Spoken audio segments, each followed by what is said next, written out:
My definition of leadership is great leaders get ordinary people to do extraordinary things. I really don't care who you are or where you come from. We all have that built in with our DNA. We just have to unleash it and find it. Welcome to Confessions of a Vistage Chair. I'm your host, Ryan Hogan. We have real, behind-the-scenes conversations with Vistage Chairs who share honest stories and practical insights on leadership growth, peer advisory groups, and what actually happens in Vistage meetings. Let's pull back the curtain.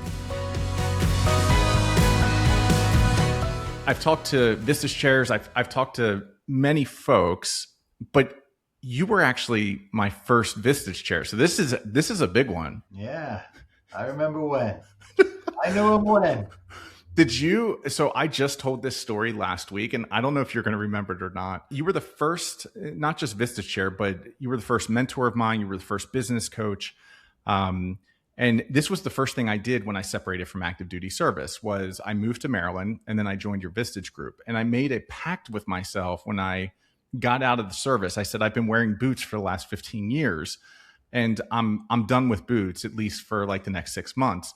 It was like January or February was our first meeting. It was down in Arundel Mills somewhere. Yep. And I walked in sandals, and there was snow on the ground. Do you remember that at all? Yeah. Those kind of moments stick out. Yes, I do. This is good. We've come a long way. All right. So we're going to get into some like interesting things today. Some like exploratory areas that I don't even know about you, like your background, how you got started, things like that. And then really just kind of share some of your experiences, wisdoms, lessons learned over the year, because there's like your name is prominent. I got very lucky with my first Vistage Chair because we both knew Bill Valway. Bill used to tint my car when I was 16 years old in street racing. And Bill introduced me to you. And it just so happened that like my entry point into Vistage was a master chair. And so I got very, very lucky in all of this. So let's take it back. Like, how did you get started? It looked like you were like in sales and you got into EY and you were doing some other things. Like, what does this journey look like for you? Well, I am a big believer that once you have clarity, the universe conspires to help you. So ever since I was a little kid, I've been fascinated with leadership, history, reading everything I could. So my whole life, my orientation, anything I ever served on, I was always captains of my teams. Anytime I got a job, I got into a leadership position. I just seemed to be naturally wired for that and passionate about it. So I was at this point in my career where I was doing very well, being managing director for a consulting company, but I felt like I was in service to someone else's mission. So I had the whole professional services route, go to business school, come out, go to work for Ernst Young in Manhattan, then go work for Gallup, an large organization, then get recruited to come run a consulting division as managing director. And I actually worked up into that. I got hired just to be a consultant. And actually my mentor, Gary Mulhare, at the time was president. Bill Shore was chairman of that organization. So Gary out there in Seattle. So I'm always fond of Seattle. Why? Because Gary lives out there, and actually you moved out there for family purposes way back when, and I thought that was a great decision. So I was kind of thinking at this point in my life, I was into my first real mortgage, decent sized house. I had another child on the way. I could feel that trap happening. That trap happening that happens to a lot of people in business. That I'm going to get trapped by a particular path, a particular industry, and by a particular income level. And I felt this need, this metaphysical need to make a break, to do something different. And I'm so lucky to all the 10 plus years I had getting trained up to do this. But I came across Vistage. I had, unbeknownst to me, created this organization that already existed, well, a small version of it, when I pulled together some of the top nonprofit leaders in Washington, D.C. for a peer-based learning experience.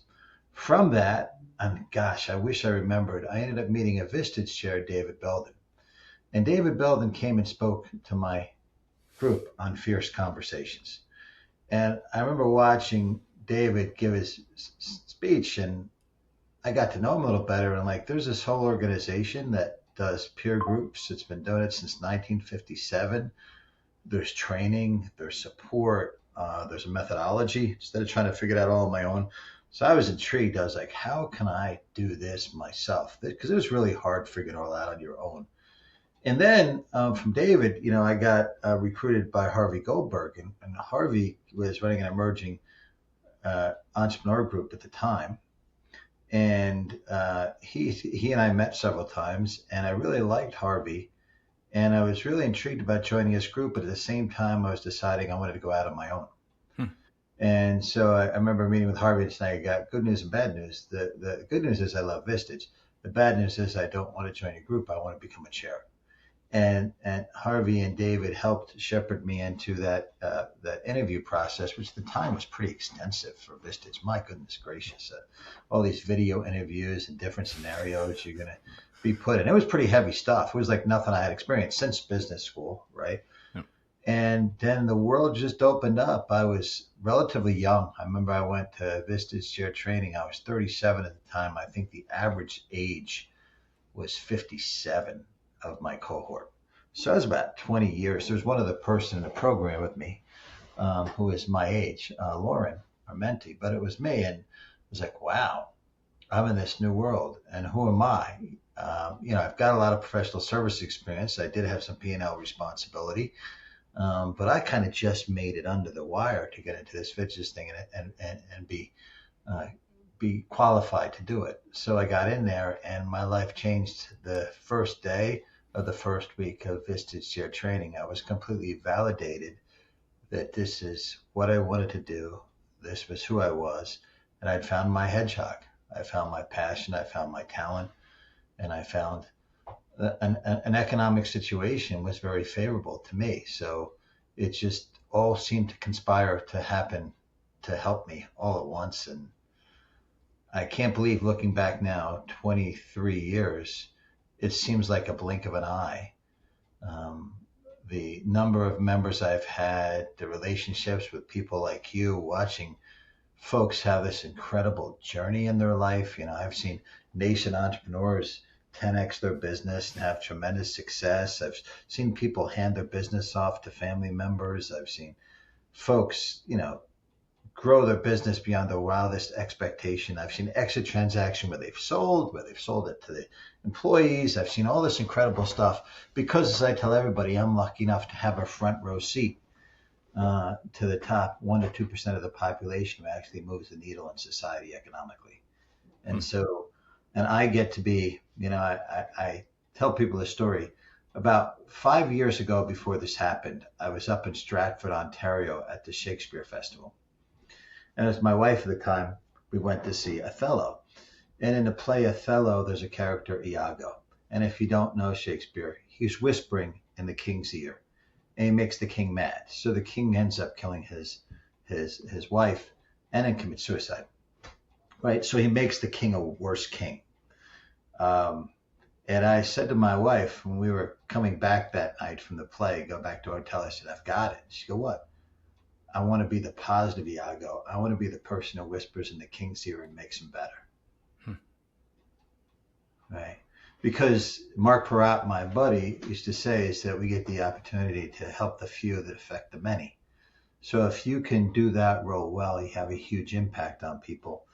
So I have no doubt that through the years that my work with CEOs and leaders have literally affected certainly thousands, if not tens of thousands of employees and people and families, and contributed greatly to the local economy and community. I don't take credit for that. I'm a very small percentage. I'm a very small percentage of those outcomes from what people do. But in some small way, I get to be a pebble in that ocean. I get to help unleash the potential and talents of very special people who care deeply about the world and their employees, unlike the stereotype of the small business owner. Sometimes they care too much, right? And they get up every day and try to make the world a better place. And so for me, what is my lever for change in society? If you want to make the world a better place, try to pull the right levers. My lever is to affect people in my community who employ folks and give them an economic livelihood. And if I do a good job, those businesses grow, they have success.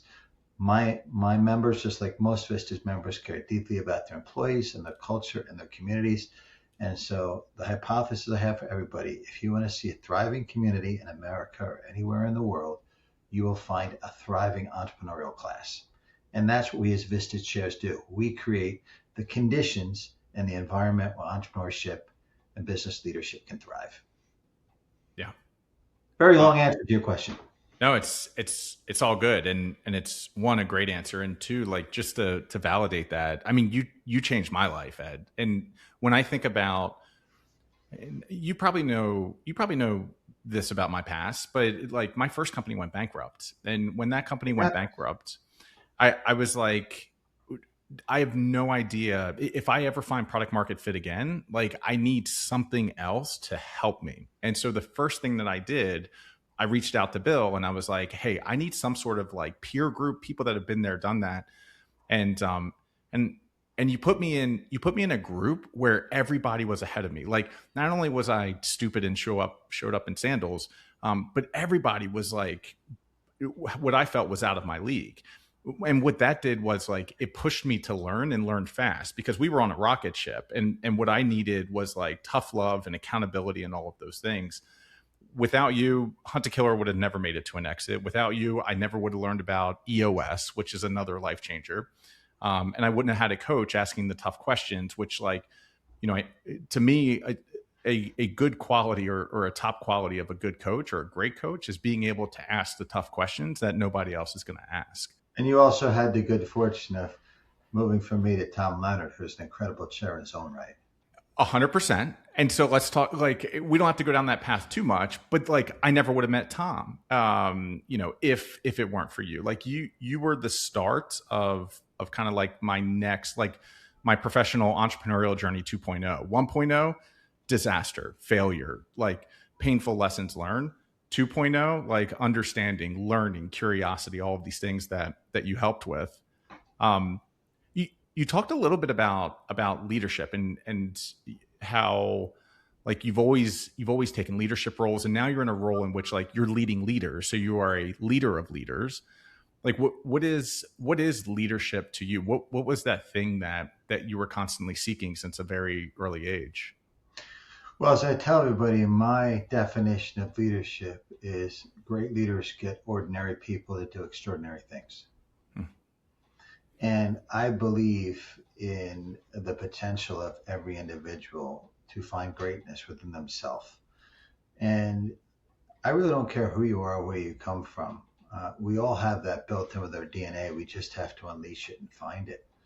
So what's really special is when you can find someone who can take a group of people, sometimes disparate group of people from different backgrounds, and show them that they're capable of much more than they think they are.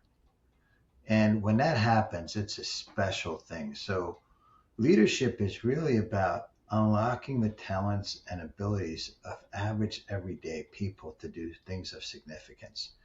And by doing so, improving their life and their community. And that's all it is to me. It's all it's ever been.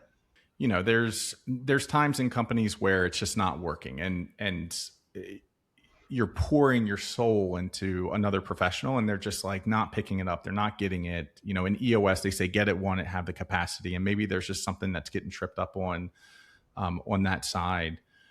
What are some attributes that someone else needs in order to reach their maximum potential or become who they should become? Well, before I answer the question, I'm going to say something. Everybody deserves to take a swing at the pitch, right? So the wonderful thing about our country is that you can bet on yourself, and you can try this thing called entrepreneurship and small business leadership, right? And it doesn't work for everybody, but at least you gave it a shot. I read some statistic that at some point, close to 40% of the population will be responsible at some point in our life for their own income. Right? That's the way things are moving. You think this kid can. So some people want to give it a shot. So the beautiful thing is people can give it a shot. And I hate how we define failure. My favorite word lately is fit, right? Is it a fit? Are you a fit for small business leadership? By the way, you could be a perfect fit for running an established business, but a terrible fit for a startup. You could be a wonderful fit for working with a private equity group, or you could be horrible. You could be a great fit for a family business, but terrible in a non-family business. It's really about finding the right fit, right? So, but if you're looking for some universal, generalizable traits, I'd say the first is they're full of ego for everything that matters, but devoid of ego for those things that aren't, which are typically status, privilege, wealth. You know, economic success is an outcome of doing your job really well when you're a leader. And that's why I say you find people, I don't care, you go across this world and you find industries and you say, how did somebody make a business out of that? How did somebody get wealthy out of making chalk for chalkboards in schools? How did somebody get wealthy making shoelaces? How did somebody get what? There's time after time all these examples of people who took these businesses and they just had this sheer will and determination and talent to make it work. So they're really, I'd say they have a lot of ego for being good, for building a good company and competing well and doing things well and providing high quality service, right? But they don't get caught up with the personal ego thing. You know, Ryan Holiday's book, Ego is the Enemy, I love it and I completely believe it. A lot of leaders, what stops them from getting to the next level is they bump into the threshold of their ego, right? So not having any misplaced ego. I'd say the second thing is they really need to be curious. So these days, especially, information is coming at you a mile a minute. I mean, there's no real excuse for not being informed. So you really need to work at this thing. You know, it's less about doing and more about thinking when you get to a certain level. So are you distilling the right information? Are you curious? Are you learning what's happening in your industry and contiguous industries, in your marketplace and business as a whole? Does that stuff interest you? Because it should. So there's an innate sense of curiosity. They just want to get better. They want to learn more. I'd say the third thing is they genuinely care about the success of other people. Now, I've had debates with colleagues. It's interesting. I'm not a big win-lose person. So when I played sports, of course, I wanted to win. But in the marketplace, I think that you should win, your customer should win, your vendor should win, your bank should win. Everybody should win. Life should be a win-win proposition. So they don't try to gain at others' expense. That doesn't mean they don't compete hard. And they do battle with their competition and they want to win in the competitive environment. But they do it the right way, not the wrong way, if that makes sense. They do it by elevating and raising the standard. Really great companies raise standards in their industry. They raise standards for quality. They raise standards for decision making. They raise standards for financial acumen. They raise standards for culture, right? So the really great leaders, they care deeply about a win-win environment and doing the right thing and raising standards for the people around them. And they care about people, you know, this whole idea of employees. Now, sometimes, as I said before, they can care too much, but they don't look at people as FTEs or positions. When someone signs up to come work for them, they really care about their well-being and welfare. And they want to create an environment that person actually wants to show up to work every day. You know, I've had periods in my life where I couldn't wait till Friday. And Sunday night honestly bummed me out a little bit because of what I had to embark on the next week. I haven't had that feeling for 25 years, right? Yeah. They want people to want to work there, to really feel like they're being treated well. I'd say they're really good at making decisions. So one of the most important things you can do as a leader is learn how to make good decisions. And you have to differentiate the types of decisions you're going to make. So sometimes you have to make snap judgments in the moment, right? You don't have a choice. And the typical leader makes loads of decisions every day. So you got to be good at being able to make those in the moment snap judgments. It's like a muscle. You got to go to the gym and work on that. You got to process those things and get better at doing that. But they also know how to make really big decisions well. One of my favorite quotes, and I forget who it was, they said, take as long as you need to make a good decision, but not a second longer. So they don't rush into decisions. They're able to control their emotional impulse to want to just make a decision. They think through the important decisions. And they do that. They have a process by which they do that. They seek out feedback from other people. who they think are best positioned to help them with that decision. They involve their team that's going to be affected, but they make good strategic big bets, but they also make good daily decisions. And great leaders are decisive whenever they can be, but thoughtful when it's required. So another trait I'd say is they care about their community, right? They don't live in a vacuum. So I've seen members, very fortunate members by any definition, to take great pride in the nonprofit that they support or the kids they bring in through their apprenticeship program. They kind of like have a pay it forward mindset that because they've been successful, they want to share their success with others. So there's a generosity of spirit about them, you know. Mm-hmm. They don't go live off on an island in a gated community and not interact with the society. Um, I've done several retreats at Hershey, and I love the fact that Milton Hershey lived right in the middle of the business park, that he had people using his grounds for family picnics and events, that he was part of the community. He didn't isolate himself from the community.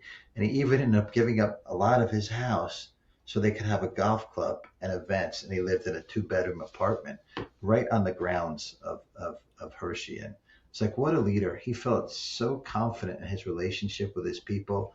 They put himself smack dab in the middle of them. He was surrounded by them and he didn't worry about it. Far too many leaders now have to live at a distance from their people behind gated communities where they never interact with anybody who isn't like them.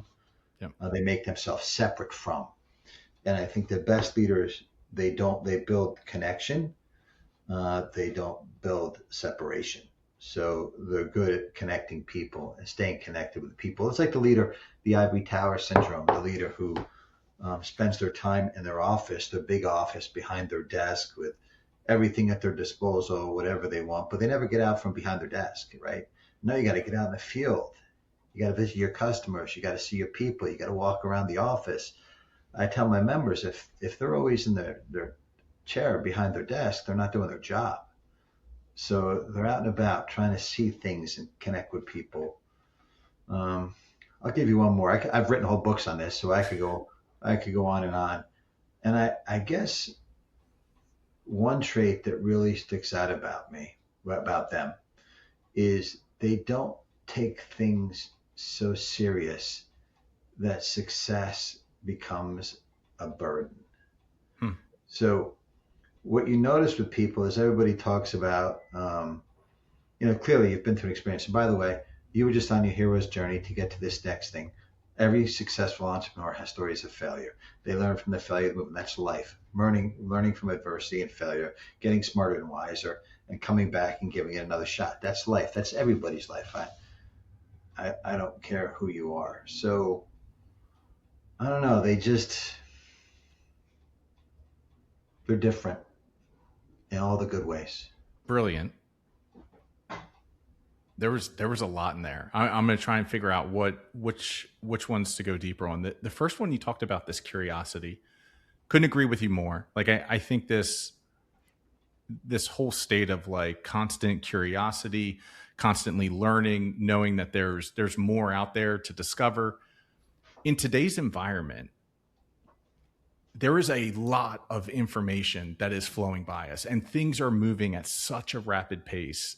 AI is going to take over the world. It's going to take everybody's job. Every industry is going to be shut down. Like in today's environment, how does one remain curious and also focused on the right things without there's a lot of fear-driven stuff that's being put out right now. How do you advise leaders on this? Oh, I could talk to you for hours on that. I think it's very pernicious. It's a terrible thing that's happening in our society. Throughout the history of civilization, leaders have had to make a choice, right? You can coerce people to do what you want. And one of the easiest ways to coerce and influence people is to scare them. And if you scare people, you can typically manipulate them. And one of the ways you do that is by setting them against one another. And I didn't say this about leadership traits, but great leaders don't spread fear. They engender courage in themselves and those people around them. So you have to be able to, and it's great because curiosity in of itself is a great term, but having information is only part of it. Hmm. You have to be able to distill information. And great leaders also are great at recognizing patterns. They can separate the wheat from the chaff, the important information from the unimportant information. They can see how the dots connect, right? So it's because you could overwhelm yourself. I mean, you could literally all day sit on social media and get all types of information, but it'd be useless. It's going in your head and it's going right out. But can you wade through all of that and be fed continually by really important, contextual, germane information that's relevant to you and your business? And when you get that, can you take that information in a measured way, know when to use it and apply it? And that's hard. So curiosity in of itself is a great trait, but it's what you do with the knowledge that you're gaining and how you distill it and how you apply it that really separates people. Hmm. And fear, um, every day we get up, we get to make a choice, right? You look at yourself in the mirror on the way. You can build fear or you can build courage, right? It's a choice. It's a choice for parents. It's a choice for educators. It's a choice for public officials. In the short term, if you scare people, you might get what you want, but it can be really huge cost. But in the long term, if you help people confront fear, separating valid, real fear from not valid fear, from contrived fear, right? Then you change their life. I mean, Steven Pinker's written about this. We live in the safest time in the history of mankind. I tell my members all the time, you're in the wealthiest nation ever known to mankind. You live in one of the three wealthiest states in that nation. You're probably in one of the three wealthiest counties in that state, right? You're not worried about food on your table, drinking water. Your kids are highly educated. They have loads of opportunity for extracurricular activities. You probably have more than one vehicle. You probably travel somewhere for vacation, right? Everybody here who's that kid has been to Disney, right? Like nobody has it better than you. There's no victims in this room. Yeah. There's not, right? So with that privilege comes some responsibility. Okay, so don't fall victim to your fears. Don't get so easily manipulated. Figure out what's really important. You know, you're not you're probably living in a safer neighborhood than you did as a child, and your parents certainly did. Crime rates are down significantly. You probably have more opportunity, more information at your disposal. Filter that information, use it wisely. And oh, by the way, block out distractions. Um, Boaz Rauschberger, I love that guy. At a moment in my life when I needed him, he stepped up. I will always remember that. But I remember him saying to me a long time ago, he said, don't get caught up in the news cycle. News once became for profit, was created to not inform but stir up emotion, right? And it's going to stir up emotion at the end of your day. If it's important, someone will tell you it's important. And then judiciously pick where you get your information, right? And the sources you're getting information from. It's amazing to me, all these people who claim to be correspondents or journalists, and they don't follow the journalistic code. They don't have any ethics. They're just trying to get you to read what they say and whip you up into a frenzy so you'll get other people whipped up into a frenzy. And that explains where we are today, right? And by the way, if whatever you're taking in is making you feel bad about yourself, right? Giving you a negative self-image, why are you doing that to yourself, right? Um, you know, try to get sources that make you feel good about yourself, that embolden you to take positive action, not make you feel less than, because you live in a society, in a culture where we have it greater than anybody ever had. So to fall trapped to the less than thinking is really a silly journey for any individual to take. Certainly a daily, weekly, monthly, constant battle. I mean, even I recently, and I'm in and out of it, but even I 2 weeks ago deleted Twitter. It's called X now, but it was just constant, like just Negativity. garbage, negativity, stirring up emotions. Um, when you think about this, like as much as me as a leader struggles with this and is on and off and like reflection, recognition, and then action is kind of the cycle, and right now I'm doing good. How do you advise leaders in times like this and chaos and turmoil? Like I loved what you just said right there, of like this constant reminder of like, where are we truly at today? Like, remove all the noise. Like, where are we at in society? Where are we at geographically and in time? All of these different things. How do you advise leaders to advise their people to help kind of go through a similar process? Well, there's all sorts of things. The one thing I love about my work and with Vistage is Vistage provides the canvas and the boundaries of the canvas within which we have to work. We have group meetings, we have one-to-ones or triads, we have outside speakers, right? There's certain things we do in the meeting. We do a check-in, right? We have a host presentation. There's some structure to the model. But then on that canvas, within those boundaries, you get to paint how you want. So I try to bring in all different types of things. You ask my members, you probably saw it. At least one or two meetings you were in, I brought in a poem, right? Or a Yep. video, or referred to a great work of fiction, right? Or a story, right? So try to bring all different things into people because people learn differently. And once there's an emotional resonance with a piece of knowledge, it tends to stick. I'm a big user of metaphors. So when we were going through different crises, I try to find something for people to hold on to. So when we were in COVID and coming out of COVID and the turbulence of all that, I told my members, you need to be the lighthouse amidst the storm.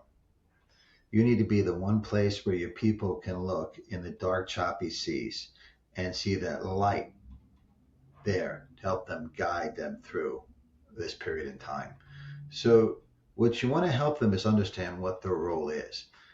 Leadership is easy when it's easy. It's necessary when it's hard, right? When you really have to step up, when there are no easy answers, when the external environment is challenging, when the government's making decisions that's making your job harder, when you have competitors making aggressive moves to try to unseat you or take market share from you. I mean, you walk up and you deal with a lot on a daily basis, and you just have to be able to lean into it and deal with it with a steely resolve and not get too emotionally swung in either direction of the pendulum. Do you remember a show called Hill Street Blues? No. So there was a cop show called Hill Street Blues, and there was a captain, Frank Furillo, and he was the head of this precinct in this fictional city. Wherever you're from, you think it was New York, Chicago. But they shot him with a 360 camera when he was in his office sometimes. And the show typically began and ended with him. And all throughout the show that hour, he had to deal with so much humanly possible. So there typically was this start of the day where they're starting the day, that the officers are going onto the street, they're getting briefed, and then he's coming with his first meeting, and then everything goes haywire. And he's just reacting to all these really significant things and having to pivot and deal with people and personalities.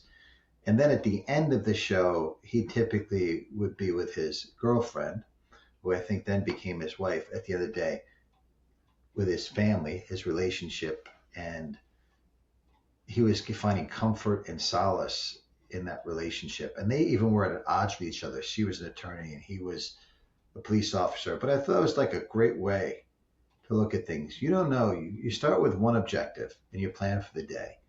And then all of these things can happen. And if you're in a police work, it can be life or death stuff.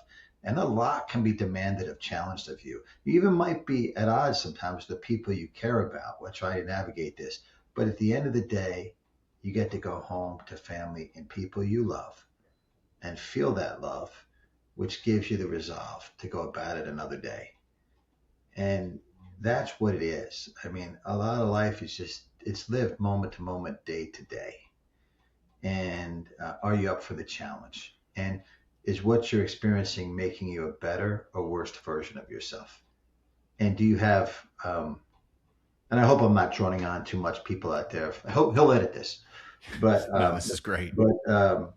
you know, I tell my folks there's two things every individual and every leader especially needs to have.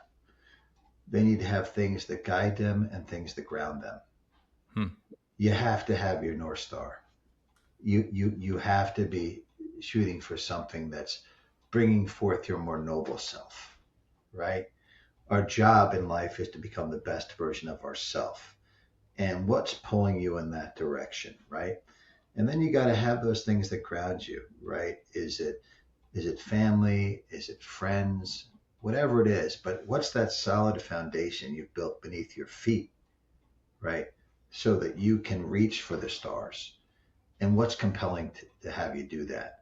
So if you have things that guide you and things that ground you, no matter what comes your way, you're usually able to navigate it and give up on the idea of being perfect. There is no perfect person, but aspire to be a better version every day and have your own hero's journey and let the events that happen to you, especially the adverse, challenging events, make you a better person, make you a better version of yourself, and come back and share that with the people around you, right? And that's what's insidious about social media and this division right now. There's a lot of people who are, um, I don't know, they're trying to tap into the worst, baser nature of ourselves and pit us against one another and create this false narrative of good and evil and darkness and light and this tribalism that goes back millennial, right, which leads to wars and all kinds of things, as opposed to those special leaders who step forth and unify us, who galvanize us around something powerful, that show us that we can achieve more than we think is possible, that get us to love thy neighbor, care about the community, care about the planet, um, aspire to do the right thing by our customers and our vendors, right? There's always that tension. And which way do you lean? That's the question. Whether you're a leader or an individual, what energy is pulling you and what are you doing about it?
When you've got a leader, you talked about this guiding ground. Like, what do you think some of the important components are from a guide standpoint? Because I know a ton of entrepreneurs that have very big, hairy, audacious goals. They want $1 billion company. They want a G650. They want all of these things. Does that translate into the guide, or do you think the guide goes deeper than that? And how can one go deeper than listing where they're trying to be in 10 years? Well, I don't know if, and I try not to make value judgments about other people's motivations, right? But I don't know if necessarily money should be a guiding factor in a person's life. To me, money is an outcome for doing something well, something meaningful, something purposeful. And, I watched these two tracks of leaders. If you're always obsessed with money, it's unhealthy. And I see these people who have these great lives, build these great companies that have more money than they'll ever need, but they rarely ever talk about money. They talk about their team. They talk about the culture. They talk about solving complex problems. They talk about making the world a better place. They talk about the opportunities they're creating for their employees and their family. They don't talk about money as the objective. So when I think about things that guide me, and people have to figure it out for themselves. Look, I happen to be a religious, spiritual person, so I was given a certain set of values and principles that I was born with that guide me. You don't have to have that. Some people live a life without that, and they're just fine. They're good people. But what is the philosophy that's guiding you? Is it, whether you want to see someone like Jesus as the Son of God or an incredibly motivational philosopher who said, "Love thy neighbor as thyself," who told so many the product story of the prodigal son, forgive 7 times 70, right? Like that's giving you these life lessons, these things that reach for something better, do better, try better to be a good person. So those things that I think guide you are things like that. Now, for some people, a scientist, it could be curing cancer. They get up every day and you hear the personal stories of people and they lost a loved one to cancer and they dedicated their life to solving cancer. For someone else, it could be a police chief. They maybe grew up in a crime-ridden area and they were fearful the whole life and they wanted to bring security and stability to their neighborhood and to other people so they never have to deal with it.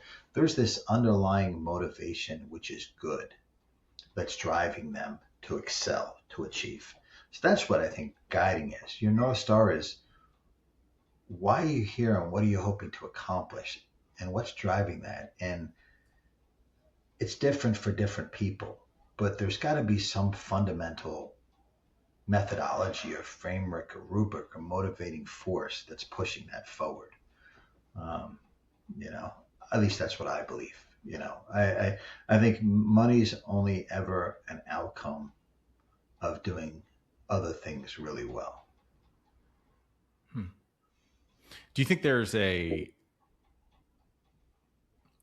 there, I mean, to a certain extent, this is like some heavy foundational work that has to happen up front. And one of the books I've read very early in life was My Last Lecture by Randy Pausch. And he talked about The last lecture. Oh, that's a powerful, powerful video, powerful book. For those of you out there, if you don't want to sit through 72 minutes, I advise you do go through the 12-minute Oprah clip that's on YouTube. But Randy Pausch was an amazing man. That's a very touching thing. But there's something else. There's a book called Chasing Daylight by Eugene O'Kelly, who is the former CEO of KPMG. And he had terminal cancer and he was given a year to live. And he talks about his last year on this planet and what he chose to prioritize and how he chose to spend that time. Very powerful book. There's quite a number of books like that. But Randy touched me as well. I'm not surprised he touched you. More people should watch that. Yeah.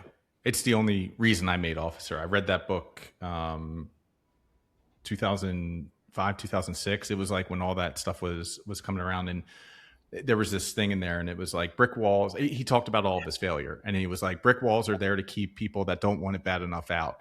And so I got rejected the first time for the Seaman Tamro program, second time. And like it takes an entire year to, because they only look at applications once a year. And so it took 3 years for me to get in, but it was that book was the reason, because I was like, well, they're going to let me in eventually. I'll just keep doing this. Such a powerful book. One of the things that he talks about is he's like, I took a year off. Well, and for folks that don't know who Randy is, Randy, MIT professor, Disney Imagineer. I think he worked at NASA. Like he was a professor at Carnegie Mellon, and then he moved to University of Virginia. And so the last lecture, they theoretically professors would be asked to give a lecture. If it was their last lecture, what lecture would they give to the students and faculty? And in this case, Randy, it actually was his last lecture, and it was powerful. Super powerful, life-changing. The world will test how bad you want something. You ever notice things that come too easy aren't fulfilling? No. And oftentimes they can be ephemeral, right? Like, so when you really have to work hard to get something that you truly want, when you're willing to sacrifice and deal with the adversity to get on top of that mountain, the view is way different than if it was just given to you. So because you cared so much and had to work so hard to get there, I'm sure you valued it, the achievement, once it happened, more so than someone who just would have breezed through the first time. Yeah.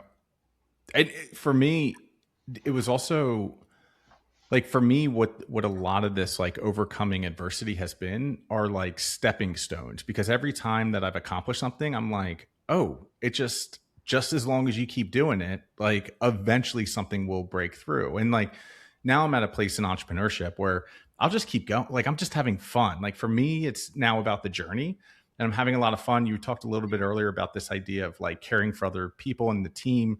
I had this thing, and I'm not saying employees is a dirty word. I don't like that word. And I'm not saying it's a bad word or anything like that. I would rather use teammates. And it's something that we carried with us everywhere, because we're a team, we're working together, we're trying to bring out the best in each other. Um, but long-winded to that would be, it was like those moments of like overcoming where it's like anything's accomplishable. Hard work and time, like those two ingredients, and like it might take more time than you want, but keep putting in the work and it'll come true. I am amazed. I tell my clients, I tell my kids, I said, we, as far as I know, we use a very small amount of our brain capacity. But I can look around here in the history of civilization and humankind. And just if you look at this country that was founded back in 1776 and its President's Day today, which we're very lucky those two men existed in our history.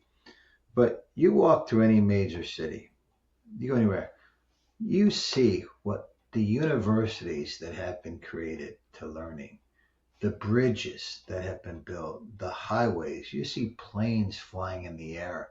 You walk past these hospitals. I mean, humans have figured out how to put a man on the moon. Humans have figured out how to transplant, um, you know, organs into bodies, and even organs from animals into body. Like what human beings are capable of doing. They built these cathedrals that have lasted over 1,000 years without the modern tools that we've had. I mean, human beings have cured all sorts of diseases. Uh, what the human, what the individual and the collective human is capable of, once they tap into their true strengths and abilities and do it in harmony with other people, it's just breathtaking. So your only limitations, man, are between your ears. Now, you know, I was never going to be, I tried to be an athlete and perform at a high level, but I just wasn't made to be quarterback of the Dallas Cowboys, which would have been my dream job, right? Yeah. I just didn't. So I had some physical limitations, but there were other parts of life where I could truly excel. And the test was finding where those were and then to follow that path. It's that frost thing. You're going to hit that fork in the road. And do you follow the system, the structure that society's laid out in front of you? And all systems want conformity, right? Or do you carve your own path and follow your own bliss, as Joseph Campbell talks about, and willing to do the necessary work and make the necessary sacrifice to take that journey? It's why The Hobbit still resonates with so many people. It's a person leaving the comfort of home and familiarity and going on tremendous adventures Hmm. to find within themselves the heroic nature to deal with even the most difficult of obstacles and not lose themselves in the process, but come back a better version of themselves. The hero's journey, the myth, right? So that's the journey you're on. That's the journey I'm on. Everybody's on. We're all trying to be the hero of our own lives, right?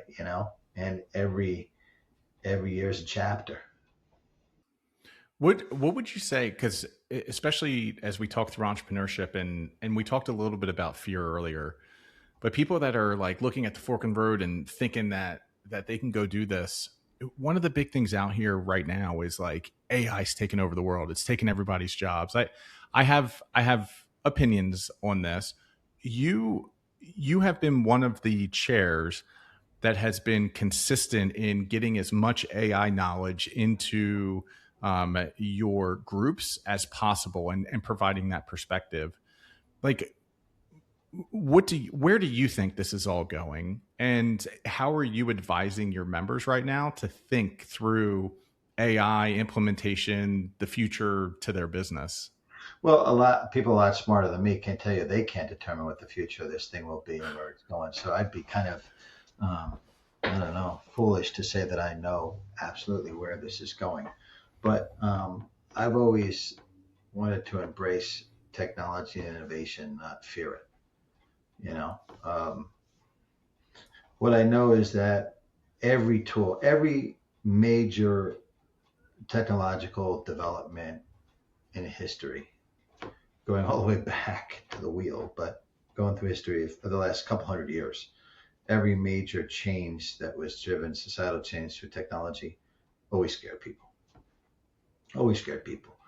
And there's something about maybe it's that part of our brain which is trying to protect us, but any significant transformative change elicits some fear and resistance from a large number of people. And so, yes, every time we've gone through this, the world hasn't come to an end. Do you remember the stupidity that the world was going to come to an end because of to the millennium? I remember. Remember that nonsense and people were paying all this money? So it was just stupid stuff, right? So I figure it's better for me to be familiar with the innovation and embrace the technology and figure out how to use it in productive ways. I'm not going to resist it as some people. There's some people who believe it has no place in my work. I respect their opinion. I hope they respect mine, right? I'm trying to give my members an edge, an advantage, a tool that help them accelerate their progress and success, right? So AI has the capacity to do that. But when innovations come, there's always, I'll never forget when they talked about NAFTA. And I was watching Bill Clinton. He was speaking to a labor conference in Blackpool, England. And he said they knew when they signed that deal that there would be casualties, but they felt that breaking down the trade barriers and moving towards a more globalized economy was the right move for the world as a whole. And it did. It's elevated. NAFTA is just one example of several treaties and decisions that elevated people throughout the world. Free trade, capital will find its most advantageous place to move, right? But there were consequences. And he said, we got to understand whenever these big things happen, we have to have a safety net, understanding that there's some people who are going to suffer as a result of this transformation. So back then, there was huge money pumped into community colleges for job retraining programs, right? And a lot of money went for people to help, okay, you've now lost this type of job in your community. What next could you be doing? So I think with this innovation, certainly we now have people who are functionally unemployable, according to the Department of Labor, meaning that their job is displaced by AI and isn't coming back. So there are people who are going to be casualties to this. The question is, what do we do with that? How quickly can they pivot? What skills can we put in place for them to do things? Can they use the technology themselves? Could this bring way more entrepreneurs than ever has happened before in the past? Are there going to be new jobs related to AI, which AI can't do, which human beings can do well? Like you had vehicles, you had to people drive vehicles, right? When cars came along, cars just now cars aren't going to need drivers. Maybe okay, well, what next? How do you manage that? So change is coming. It's happening more quickly. It tends to be more transformative. And so you can choose to get on board with change and be as knowledgeable as you can and navigate it the best way you can and try to use it in positive, productive ways. Or you can resist the change, bemoan the change, criticize the change, and watch that freaking bus drive right by you. And one day you'll wake up and it'll be too far of a gap for you to navigate, right? So embrace change and lean into it. Once you get into resistance mode in your life, what does they say in Star Trek? Resistance is futile. Yeah. Yep. And that there were conversations in our Vistage group a long time ago where the future was electric cars, and we had someone that was in the fuel space, and they were like, we're already looking at that, and we're looking at like, how do we take this and move this and invest in this? And it's like those that understand and stay ahead of the curve are the ones that are going to win. Well, leaders have to operate in three horizons: today, tomorrow, and the future. Hmm. right? And they should spend only a small amount of their time in today. They should have people dealing with today. But tomorrow and the future, that's what they need to be thinking about.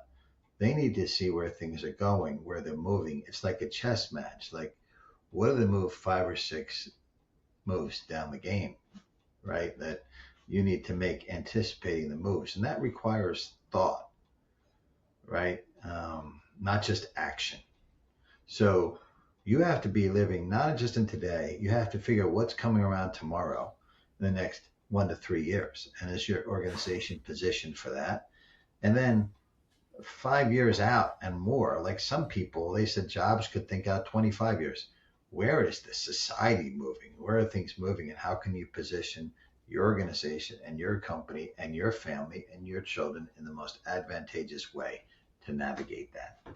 Are there exercise might be a lame term for this, but are there things that you recommend or tactics, strategies, maybe it is exercises, but things that can help people? I think you're the one that actually talked about this, of like every human has a horizon, or like how far they can see over the horizon. Time span theory. Yeah. There it is. Like, are there exercises or other things that you recommend that business leaders can run to like get them out of the day to day or get them out of tomorrow and starting to see further downstream? Well, any expert on time span theory, Tom Foster, if you're out there, and late Elliot Shocks, like I'm probably going to butcher this, right? But if you look at how far people can think, they can only stretch so far. And once again, like the way people learn, their time span is no indication of intelligence, right? So people, I hate when people do that. It's just how someone's wired. It's how they learn. It's how they think. That's okay. We're all different. If everybody was the same, it'd be boring. So what they say is you can only stretch so far. So if you're a day-to-day, week-to-week thinker, and that's how your brain is wired, maybe you can push yourself out to thinking a month out. But it's going to be really hard for you to make a jump further than that. And then if you're a month to month, a quarter to quarter person, maybe you can think out a year, but it's really going to require some effort and thought on your purpose. But I'd rather see. Oh, look at this. Here we go. I There love. she That's a is. cute pup. That's a She's cute pup. my Maggie May. But I'd rather we think of like society and people as part of a bigger tapestry. So what I do know is the people who can think 20 years out are very unique. I mean, it's like a pyramid. The further you go up, the fewer and fewer people who can do it. But they're going to need people. Those people who can think 20 years out are going to need people who can think 5 to 10 years out to help them execute. And those people at 5 to 10 years out are going to need people who can think 1 to 3 years out to support them, and then vice versa. And what we want to do is, once we know how someone thinks, once we know how they learn, if we can slot them in the right place, right, wonderful things happen. Because, you know, those visionaries who are big forward thinkers, they sometimes don't even, they're a mess day to day, week to week, right? So what I'd say is, if you want to stretch yourself, first figure out how you think. And it's usually pretty obvious how far out you think, right? And then once you've got that, how could you stretch it a little bit? And then what support system have you built behind you? I'll give you a perfect example. Mm. I am terrible day to day, day to week. Like I'm just not, I have an incredible virtual assistant and other support people around me who make sure that day to day get taken care of. And God bless my wife. She deals with that. She handles most of the details in our life. Yeah. But I'm really good at thinking a little bit further out and looking at patterns of architecting the future a little bit differently. So if you can marry those things together with a group of people and figure out where they're best suited to help you, it's an amazing thing. But to think you can stretch somebody too far beyond, like you can't take someone who's a visual learner and make them a digital and auditory learner. You can expose them to as much of that stuff as you want, but they're still going to be a visual learner. Maybe you move the needle a little bit, right? Instead, accept people for where they are. And let's get back to that fit word and make sure that they're a good fit for what they're doing and the role they're playing. And then if you happen to be a leader who's running a company and you're not a Horizon 3 thinker, you struggle with Horizon 2. Well, you know what? You could have a VP of business development or strategy or a COO who is. And if you Yep. can keep your ego in check, you can leverage that to your benefit. I think that answered your question. I don't know. Sure does. That was a fascinating topic. I mean, these are the little things that I picked on. When was my, like 2019, maybe right before the pandemic is when I moved out to Seattle, and like these are still the things that I remember um, from our conversations, the speakers, and your wisdom. Last question. One thing that we've discovered is there's a lot of folks that are inside of the community that listen to this, and you are one of the most respected chairs inside of the entire ecosystem. And for like a young chair that's either just getting started or maybe they've got their first group finally and they're just starting to figure this whole thing out. Like, what's your biggest kind of piece of advice or lesson that you learned after being a chair for over 2 decades? You'll never have it all figured out. Just keep working at it.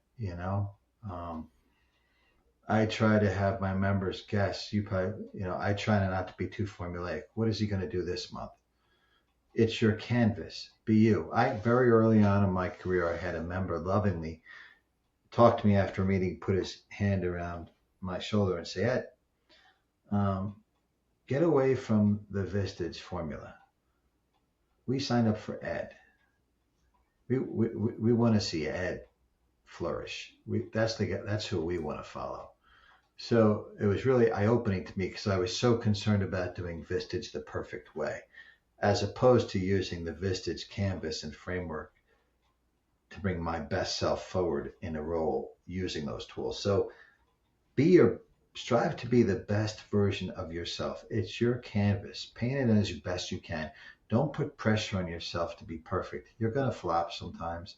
I did. I tried things that fell flat, but just keep trying, just keep experimenting and realizing if you approach the work in the spirit of service to your members rather to your own ego, it's going to go better. So be more gentle with yourself and critical. Now, all that being said, true creativity comes from the prepared. So prepare for your one-to-ones, prepare for your group meetings, understand what the speaker is going to be talking about. I create a thematic document. You probably still remember it all those years ago whenever a speaker's coming in. So I want to set that baseline of like, this is what we're talking about today. So always come into these meetings well prepared, know what's going on, you know, take notes of your one-to-ones and then review those notes, right? So when you go into a meeting, it's not a brand new conversation. It's just a follow-on conversation from the previous conversation. But do your best to be the best version of yourself within the Vistage framework. Take some risk. Don't be too hard on yourself and think of it as a longitudinal journey, meeting by meeting, step by step. Prepare the best you can and then let it happen. The beauty of Vistage is that you create a space where wonderful things can happen, a safe space, and they typically do, Hmm. right? Yep. Your job is to create the conditions for that to happen. And, this isn't a competition, man. It's an opportunity to do really important, meaningful work for people who can change your community, your world for the better, right? It's a responsibility, a privilege, and an obligation to the best job you can, but don't be too self-critical. Next month's another meeting. The next one-to-one's another one-to-one. The next speaker, if you have a speaker that flops, the next speaker will be better. Just keep going forward, meeting by meeting, step by step, month by month. Learn your craft, apply your craft, course correct as necessary, and bring your unique recipe to the formula, and all will turn out well. Hmm. Hey, how long did it? And I, I'm not going to ask how long did it take until you got it or thought you got it, because it sounds like you still carry the curiosity with you. How long did it take till you were like, I've got real momentum now? Like, I've been grinding at this, heads down, putting groups together, and like, just short of like, I've made it, whatever that means in the sense of to other people. But like, at what point were you like, this is it? I'm in my stride. I'm comfortable. I have the right amount of groups. Was that years? Yeah, I'd say that, but it's all about commitment, isn't it? The people I think who struggle with Vistage or Vistage is an add-on to their existing practice or work, right? Hmm. And because building your first Vistage group is certainly an odyssey for a lot of people, and so it's a really hard thing to do part-time. So I think you have to decide, okay, I'm committed to this path. And if I'm committed to this path, I'm going to at least build one full group and, you know, maybe have a second or a key group. But I'm going to perform at a high level doing this and do what's required to do that. And then what happens with Vistage is you build this momentum. So I have 6 groups and I have a chair group that I now run for Vistage. So I have this momentum, right? I have these multiple wheels that are turning. And the momentum is really a good thing because let's face it, the most people in our work, most coaches don't have they don't have this recurring revenue model. It's like some of my clients, they have to go hunting every month, every quarter, and every relationship has its natural end, right? Vistage, the average Vistage member sticks around for 7, 8 years. If you have multiple groups, you're diversified, your risk is diversified. So when you fully commit to the Vistage model, which is, I'd say, having 2 to 3 high functioning groups, it's generating you a decent income. You're getting to do good work with enough people that you probably get to apply and practice your craft enough where you start to get comfortable. And it's not like I'm completely comfortable. There's always some discomfort in the work. I don't ever want to be too comfortable because comfort is the enemy of progress. But you start to get, maybe comfort's not the word, you get to more confident that you're actually doing it and you're having some success doing it. And once you get that and you less have the pressure of not failing or falling short, then it starts to feel more like a vocation and a career and less about something you're trying to accomplish and always falling short of. Hmm. Just put folks, do me a favor. Just I've talked to many chairs. Put your head down. It's going to take you 6 months to build, at least to build your first group. And you can't do it if you're distracted and focused on everything. If you lean towards your consulting work because you make more money in the short term, it's going to hinder your ability to build your Vistage group. Once you have your Vistage group up and running, right, and you're doing good work, your members will help refer to keep your group reasonably full. You'll create that annuity income in your life, that platform for you. And then you can do all these other things you want to do if you don't want to go all in on Vistage. But you can't half-ass or part-time this. It doesn't work. Love it. And two things that I deeply loved, enjoyed, admired about your group. Number one is I felt like I had ownership in the group because you would not just bring someone into the group unless there was an interview process and everybody gave a thumbs up. And I thought that that was really incredible. And then the triad, like I learned a lot from you. Also, I learned a lot from Wayne, and those types of like shared experience and kind of like the accountability buddy were incredible. So anyhow, Ed, you have taken.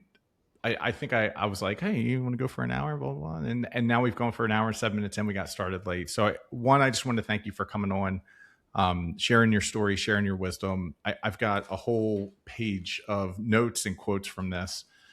Last thing, if I'm assuming that this is going to hit the streets and really make its rounds in the Baltimore, kind of Delmarva area. If someone wants to get a hold of you, what's the best way for them to reach out to you? Oh, but if it's a colleague chairs watching this, they know it's edward.robinson@vistagechair.com. And for anybody, that's probably the easiest way to do that. I blog. I'm not hard to find. I'm on LinkedIn.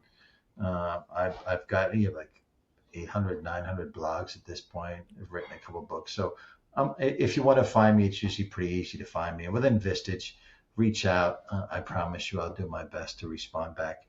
There were so many people. You said something before, which I want to comment on. Thank you for saying what you're saying about me and the community, and that's nice to hear. But all I'm doing is what people did before me. I'm standing on the shoulders of giants who are so generous with their time and their resources and their counsel and so supportive.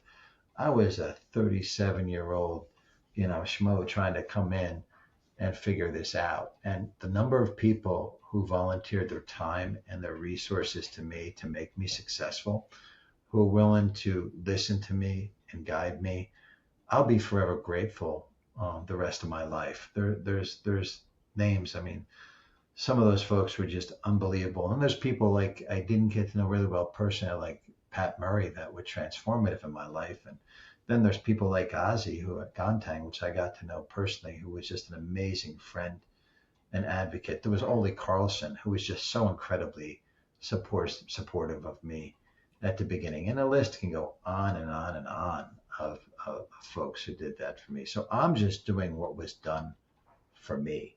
And for any of you out there, if you're having any success in life, it's important to pay it forward, right? Always pay it forward. If someone's done for you, then do for others. So I'm here. I'm willing to help. I hope you're there. You're willing to help. I have no doubt you have information, wisdom, and knowledge that I could benefit from. And if you think I could be helpful for you, I'm happy to help. We're in this journey of life together, and it goes a lot easier if we're holding hands with one another along the way. I got nothing to add to that. We're going to end it on that, because I could go down a whole nother line of questioning. I agree with you. I would also say the ones that I have found in life that are successful are the ones that reach out, are the ones that are curious. And when you talk about the folks that came before you and the folks that mentored, you took that advice, you ran with it. And for the next people that are looking for, they're up and coming, their shot, taking that chance, reaching out to you and getting some of that feedback and coaching, huge. So, and do me a favor, colleagues. When you're going through these trainings and sessions, don't sit in the back of the room and snipe about the speaker or your colleagues. Like, I figure you have it all figured out. Be in the front of the room, take notes, ask questions. Still stay curious, right? None of us have this all figured out. And, everybody has their own right and wrong way of doing it, but you can learn something from everybody you meet and stay open-minded to that. Nobody has this figured out. I'm not even close. Awesome. Ed, thank you so much for taking the time. Come on. Appreciate it. Always lovely seeing you. It doesn't happen as often as I would like anymore, but thank you so much for taking the time. It's my pleasure. And by the way, I've loved having sometimes intensive and sometimes partial from a distant view of your experience and your journey. I think you're where you need to be. I think you're in the process of becoming. We all are. And each venture has made you better, smarter, more capable. I love where you're at now. I love what you're doing. It feels like you're confident in your own voice. And it's nice to see this get traction and take off for you. And thank you for providing this gift to our community. All right. Because like I said, the best things in life are win-win. I agree. Thank you for helping make it happen. Thanks so much, Ed. I appreciate it. Take care, everybody. Have a great 2026.